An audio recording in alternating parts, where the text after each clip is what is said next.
My name is Joanna. Welcome to today's presentation on the role of the pancreas and liver in regulating digestion.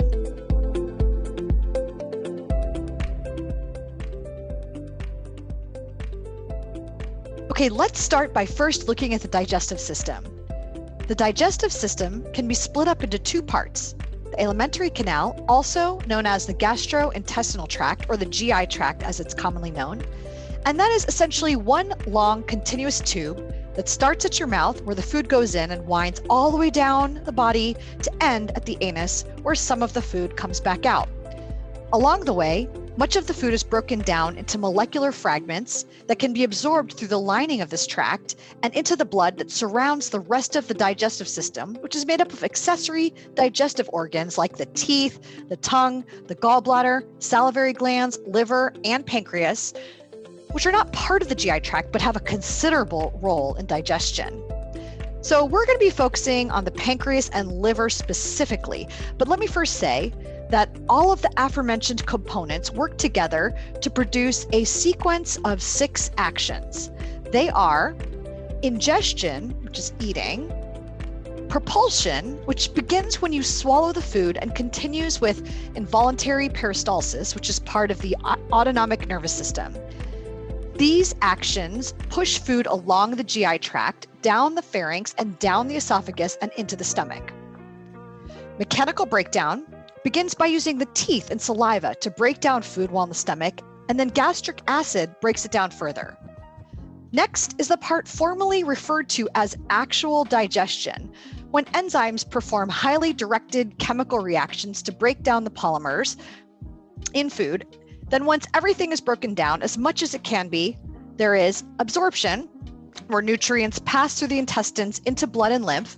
And finally, anything that is not absorbed by the body is expunged by defecation. Now let's look at the accessory organs, specifically, like I mentioned, the liver and pancreas, and we have to mention the gallbladder. So these are accessory organs to the digestive system, and again, not part of the digestive tract. So very high level, and we'll go into more details. The pancreas produces enzymes and bicarbonate. The liver produces bile, and the gallbladder stores the bile from the liver. So what we're going to go into next is just a discussion of pancreas and liver really produce important secretions that will enter the duodenum of the small intestine. So here's a list of the pancreatic and liver secretions. This list includes all the enzymes from the pancreas, but also the bicarbonate and aqueous solutions. And then from the liver, you're going to hear this a lot, the bile.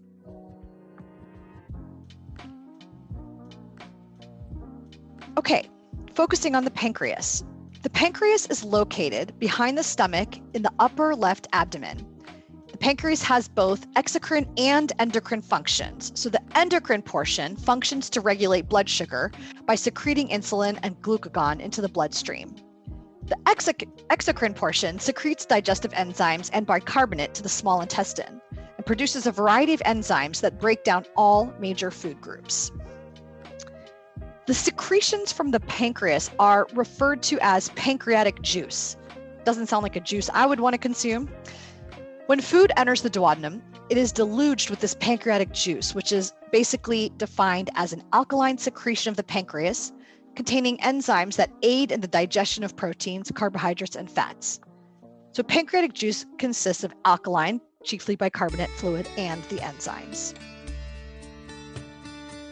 Okay, focusing in on the enzymes. The ducts of acini empty into the duodenum. The acinar cells secrete digestive enzymes.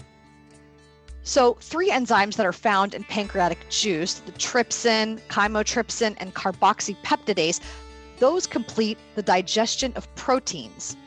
Trypsin and chymotrypsin work by breaking peptide bonds.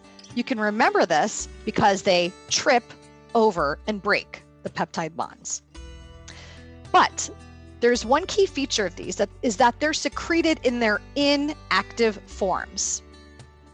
So actually, the inactive form of trypsin is trypsinogen. And then chymotrypsinogen goes to chymotrypsin, and pro-carboxypeptidase to carboxypeptidase. And those are the inactive forms that become active in the small intestine. So why do you think that is? The reason is that they're secreted as proenzymes, basically, is the pancreas would digest itself if there were active protein digesting enzymes released in the pancreas. So they're secreted as proenzymes so that basically the pancreas does not digest itself. So the enzyme associated with the digestion of carbohydrates is pancreatic amylase. Fat digestion is a bit different than digestion of carbs and proteins. Because fats have not been broken down before entering small intestine, an additional substance called bile, there it is again, must break large fat droplets into smaller droplets so that the lipase can be more effective. We're going to learn more about that later when we look at the liver. I mentioned bicarbonate earlier. So sodium bicarbonate is secreted in the pancreas from the duct cells to help aid in digestion. This compound helps neutralize stomach acid generated during the digestive process and breaks down certain enzymes. Sodium bicarbonate levels in the body must be neither too low nor too high in order for digestion to proceed normally and the digestive tract to remain healthy. You've probably heard of the disease cystic fibrosis. Basically, that is a hereditary disease that affects the digestive system in the lungs. Patients with cystic fibrosis have abnormal bicarbonate secretion due to CFTR channel being defective or absent. So these patients cannot secrete chloride and fluid, but the goblet cells continue to secrete mucus. This results in thick mucus that clogs the pancreatic ducts and prevents the digestive enzymes to be secreted into the small intestine. So as you can see, the pancreas is very important in regulating digestion. And when the pancreas isn't working at its optimum, it can cause major problems. The liver is also very important in regulating digestion.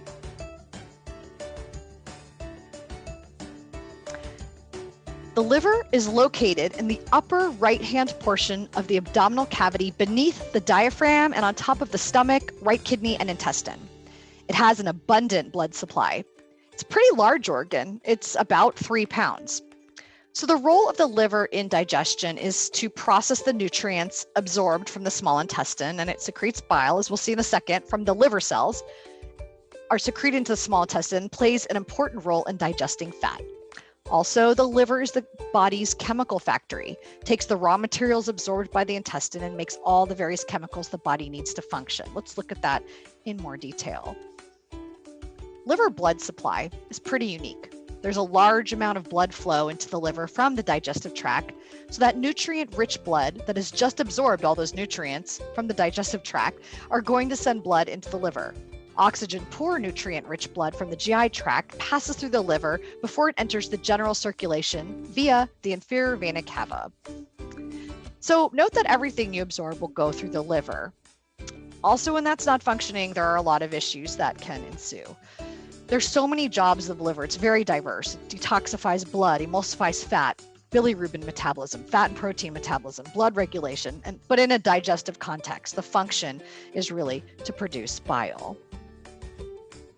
So just a little bit more on this, talking about producing cholesterol to carry fats and storing and releasing glucose and converting ammonia to urea. Takes nutrients absorbed by small intestine, converts to those chemicals that I mentioned earlier, and produces bile specifically from the hepatocytes. So those are more specifically the digestion functions. Bile is a non-enzymatic solution secreted from hepatocytes. The key components of bile are bile salts, which facilitate enzymatic fat digestion, bile pigments, such as bilirubin, and cholesterol, which are excreted in the feces. Drugs and other foreign substances to the body, known as xenobiotics, are cleared from the blood by the liver and excreted in bile. Bile salts act as detergents to make fat soluble during digestion. They're made from steroid bile acids combined with amino acids. Bile secreted by the hepatocytes travels in the hepatic ducts to the gallbladder, which then, as I mentioned earlier, stores and concentrates the bile solution. So when a meal with fat is ingested, The gallbladder contracts to send bile into the duodenum through the common bile duct. Bile salts are reabsorbed and sent back into circulation when they reach the terminal section of the small intestine known as the ileum. The bile salts that make it into the colon are converted back into bile acids by bacteria. Bile salts are recycled back into the liver through the hepatic portal vein, where the hepatocytes pick them back up and resecrete them. This recirculation of bile salts is important to fat digestion because the body must cycle bile salts 2 to 5 times per meal. Bilirubin and other wastes excreted by bile cannot be reabsorbed and are secreted in the feces. So when there's a chemical imbalance, gallstones form in the gallbladder. Gallstones are hard, pebble-like pieces of material, usually made of cholesterol or bilirubin, that form in your gallbladder. And gallstones can range in size from a grain of sand to a golf ball. The gallbladder can make one large gallstone or hundreds of tiny stones or both small and large stones, and these stones can cause severe pain and block the bile duct. If the gallstones are too large to pass or causing health problems, the gallbladder is surgically removed. So note that if that happens, normal digestion is still possible without a gallbladder. The gallbladder stores and concentrates the bile from the liver, and when it's removed, the liver still produces bile and to digest fat. So we really don't technically need the gallbladder, and that's why a lot of doctors will remove it if it's indicated, of course, if there's gallstones and pain associated with it. And that completes today's lecture on pancreas and liver in terms of digestion. Thanks for watching.